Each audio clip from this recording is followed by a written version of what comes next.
Assalamualaikum warahmatullahi wabarakatuh. Kami dari kelompok 5 yang akan mempresentasikan hasil observasi kami di MI MMA 4 Sukabumi. Alamatnya Jalan Tirtayasa nomor 19 Sukabumi, Kecamatan Sukabumi, Bandar Lampung. Jadi, profil sekolah dari profil kelas yang pertama itu nama sekolahnya MI MMA 4 Sukabumi, Bandar Lampung.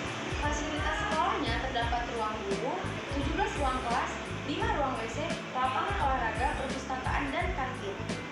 Selain itu juga, kelengkapan kelasnya terdapat daftar siswa, jadwal piket, jadwal pelajaran, kalender, hasil kerja siswa, dan alat kebersihan kelas, dan juga terdapat peta-peta. Jadi, kondisi fisik kelas yang pertama itu ukuran kelas sudah mencukupi syarat. Yang kedua, dilengkapi dengan cahaya dan ventilasi yang baik. Dan yang ketiga, format tempat duduk di kelas ini adalah masih berderet dengan setiap meja ditempati oleh kedua siswa. Dan yang keempat itu, dalam penataran perabotan seperti lemari, meja, dan alat kebersihan sudah baik dan rapi. Dan yang kelima itu, keadaan kebersihan dalam kelas sudah cukup baik. Dan selanjutnya saya akan menjelaskan tentang topik wawancara. Dan yang pertama, memperoleh informasi terkait pembelajaran di sekolah MI. Wawancara ini dilaksanakan pada lokasi dan di tempatnya di sekolah MI MMA 4 Sukabumi, Bandar Lampung. Tanggal pada hari Rabu 5 Juni 2024 pada jam 10.30. Nama wali kelasnya adalah Relani Septin MPD. Nomor HP-nya 089537284415. Hasil wawancara kami Rabu 6 Juni 2024 pukul 10.30. Kami datang di sekolah MI MMA 4 Sukabumi, Bandar Lampung, Jalan P. Tirtayasa nomor 19 Sukabumi, Bandar Lampung. Kami langsung bertemu dengan Bapak dan minta izin kepadanya untuk diwawancarai. Cukup sekian yang bisa saya sampaikan. Akan dilanjutkan pada teman berikutnya. Terima kasih. Saya akan melanjutkan materi berikutnya, di mana dalam kelas 6 ini memakai kurikulum itu dalam kelas 6 ini memakai kurikulum masih memakai kurikulum K13 revisi, karena kurikulum merdeka hanya digunakan untuk kelas 3 dan kelas 4. Maka dari itu menggunakan kurikulum K13. Terus juga materi yang dipakai dalam pembelajaran IPS itu materinya masih sama seperti era kemerdekaan, pengaruh globalisasi, pendiri ASEAN. Terus juga untuk mengajar di kelas 6 ini dia menggunakan buku SPS IPS, karena semua mata pelajaran masih menggunakan buku SPS IPS.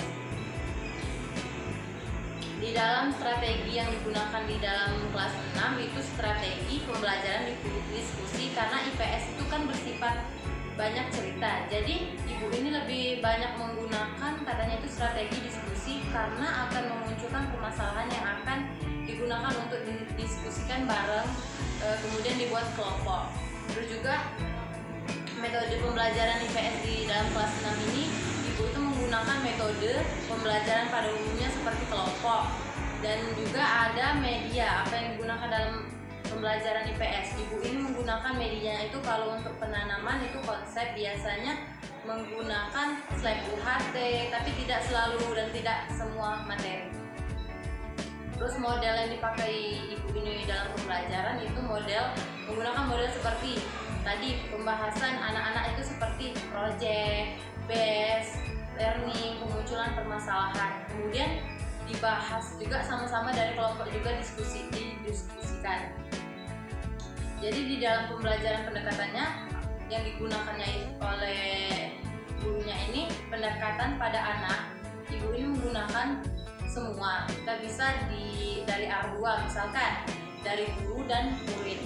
Karena dari guru itu kita melontarkan persoalan, kemudian memecahkan atau justru dari mereka sendiri masing-masing. Membuat kelompok, kemudian diskusi, cari persoalan sendiri, kemudian dibahas dengan teman-temannya, sehingga sama-sama teman lain itu ada kalanya mencatat agar anak-anak itu mempunyai catatan. Terus RPP yang digunakan yang diterapkan dalam pembelajarannya itu RPP yang guna sudah sesuai dengan kurikulum Merdeka, seperti adanya tujuan pembelajaran, langkah-langkah pembelajaran, dan penilaian. Terus kesulitan yang dihadapi oleh ibu kelas yang kita wawancarain ini dan proses belajarnya itu, dia mengajar di kelas itu, guru harus, katanya itu guru dapat mengontrol beberapa sifat murid, yaitu yang pertama kekanak-kanakan, terlalu interaktif. Baiklah, di sini saya akan menjelaskan tentang hasil pengamatan observasi kami, yaitu di sekolah MI MMA 4 Sukabumi berlaku. Dari hasil pengamatan observasi kami, yaitu aspek yang telah kami amati itu tentang perangkat pembelajaran, yaitu kurikulum 2013. Mulai dari tahun ajaran 2023 dan 2024, kelas 4 menggunakan kurikulum K13 revisi. Kurikulum Merdeka digunakan untuk kelas 3 dan kelas 1. Rencana pembelajarannya itu RPP. RPP yang digunakan sudah sesuai dengan kurikulum Merdeka, seperti adanya tujuan pembelajaran, langkah-langkah pembelajaran, dan penilaian. Berikutnya proses pembelajaran. Proses pembelajarannya itu guru membuka pembelajaran dengan salam, menanyakan kehadiran siswa, memberikan apresiasi kepada siswa, dan prasyarat pengetahuan pada siswa, atau mereview dan mengulas berikutnya. Dan berikutnya penyajian materi. Materi yang disajikan secara berturut dan kontekstual sehingga tujuan pembelajaran tercapai untuk membuat siswa lebih interaktif dalam pembelajaran. Dan berikutnya metode pembelajaran. Menggunakan metode ilmiah sesuai dengan kurikulum Merdeka. Bahasa yang digunakan dalam sehari-hari dalam mengajar itu menggunakan bahasa Indonesia. Dan penggunaan waktu, pengelolaan waktu sudah baik. Guru masuk ke kelas dengan tepat waktu, dan guru memberikan waktu pada siswa untuk menjawab pertanyaan yang diberikan guru, dan serta mengakhiri pembelajaran dengan tepat waktu. Guru bergerak seperlunya saja sesuai dengan materi yang telah diajarkan, memberikan motivasi kepada siswa dengan memberikan kesempatan kepada siswa untuk memberikan tanya jawab pada guru. Dan guru memberikan pertanyaan kepada siswa tentang materi yang bersangkutan dengan menunjuk siswa secara langsung. Teknik penguasaan kelas. Guru menguasai kelas dengan baik sehingga siswa memberikan penjelasan kepada guru. Penggunaan media. Guru memaksimalkan penggunaan media dengan sangat baik. Media yang digunakan adalah papan tulis, seperti papan tulis, proyektor, dan buku yang telah disiapkan. Bentuk dan cara evaluasinya itu guru memberikan soal tentang materi dengan meminta siswa mengerjakan LKS masing-masing, kemudian menjelaskan jika ada yang kurang dipahami. Menutup pembelajaran. Guru menutup pembelajaran dengan memberikan kesimpulan dan memberikan tugas berupa PR pada siswa untuk dikerjakan di rumah, kemudian ditutup dengan salam.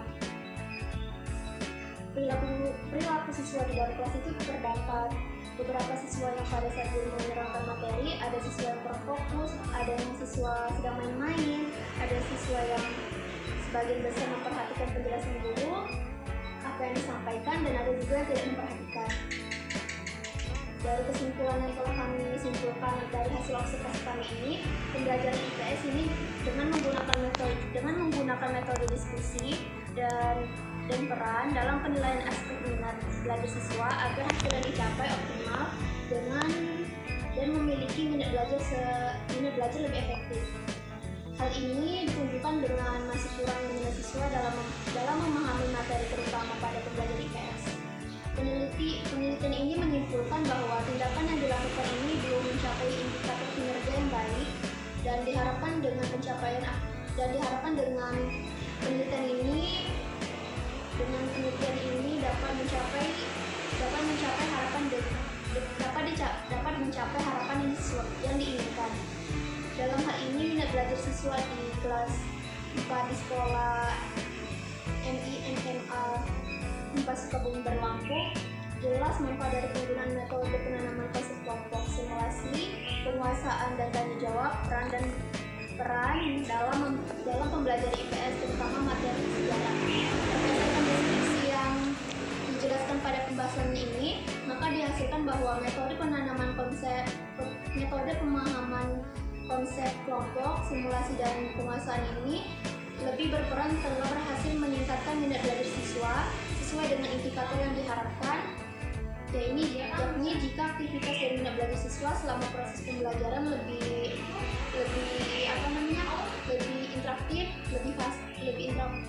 interaktif, lebih bervariasi dan lebih banyak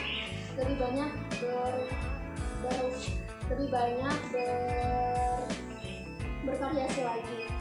Mungkin itu saja materi dari hasil observasi kami. Kami akhiri. Wassalamualaikum warahmatullahi wabarakatuh.